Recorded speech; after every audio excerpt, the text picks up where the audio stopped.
Les donacions a l'Hospital de Can Davano no paren. La comunitat musulmana del Ripollès i l'Associació Islàmica ANUR han entregat material de desinfecció i protecció al centre sanitari. Es tracta de 1.000 guants, 540 ampolles de lleixiu, 60 ampolles desinfectants i 100 bates.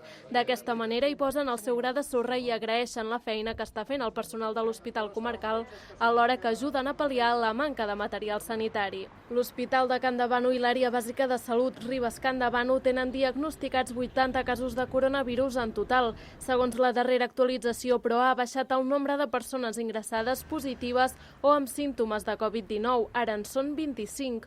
Un pacient ha hagut de ser traslladat a un altre centre hospitalari i s'han confirmat 6 altes més respecte a l'última jornada. L'hospital informa que hi ha 9 professionals sanitaris afectats i que es mantenen en 6 les defuncions des de l'inici de la pandèmia.